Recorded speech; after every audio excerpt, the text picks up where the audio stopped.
ውድ የዚህ ቻናል ቤተሰቦች እንዴት አላችሁልኝ? በዚህ የዩቲዩብ ቻናል አማርኛ፣ እንግሊዝኛ፣ ሂሳብና ሌሎችንም የትምህርት አይነቶችን ማስተማር ጀምረናል። እናም መማር የምትፈልጉ ቤተሰቦች ከታች በቪዲዮ ላይ በምናስቀምጠው ስልክ ቁጥር በኢሞ፣ በቴሌግራም፣ በዋትሳፕ እንዲሁም በቀጥታ በስልክ በመደወል ያናግሩን፣ እናስተምራለን።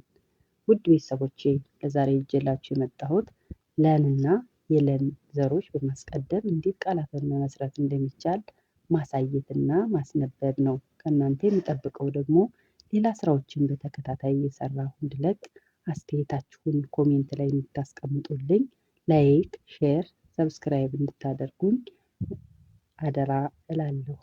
ከዚህ ቀጥዬ ፊደላትን ማስነበብ ጀምራለሁ ማለት ነው። ፊደላትን በቃላት ጋር አዋህጄ አንድ ላይ ያሳያችኋለሁ። ይቺ ፊደል ለ ናት። በለ የተመሰረተው ቃል ለምለም፣ ለውዝ፣ ለውዝ፣ ለማኝ፣ ለዛ። በአንድ ላይ ሳነበው ለምለም፣ ለውዝ፣ ለማኝ፣ ለዛ ብዬ አነበዋለሁ ማለት ነው። እናንተም እየተከታተላችሁ እንድታነቡ በአንድ ላይ አደራ እላለሁ። ይቺ ፊደል ደግሞ ሉ ናት። በሉ የተመሰረቱ ቃላት ሉላ የሰው ስም ነው። ሉላ፣ ሉል፣ ሉል፣ ሉሊት፣ ሉሊት፣ ሉጫ፣ ሉጫ።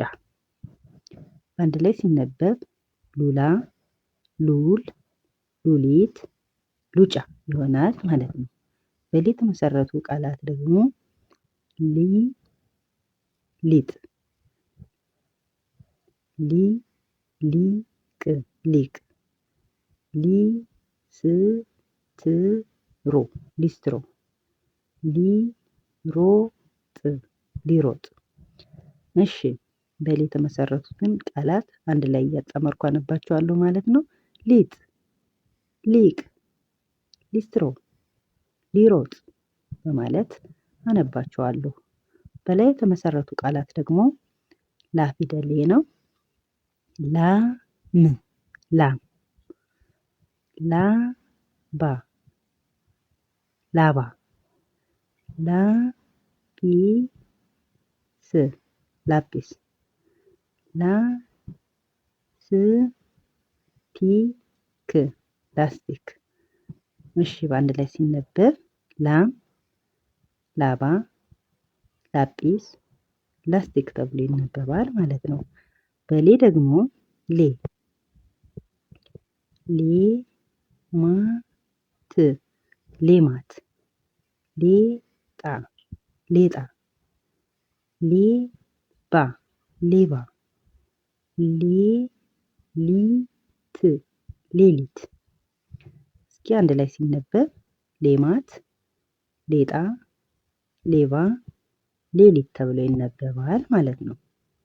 ከዛ በመቀጠል ልን ሚል ፊደል መመስረት ይቻላል። ልዕልት፣ ልብ፣ ልጅ። በጣም ጥሩ። በሌ የተመሰረቱት ቃላት ልዑል ተባታይ ጾታውን ሲሆን ልዕልት አነስታይ ጾታውን ይሆናል ማለት ነው። ልዑል ወንድ ሲሆን ልዕልት ደግሞ ሴቷ።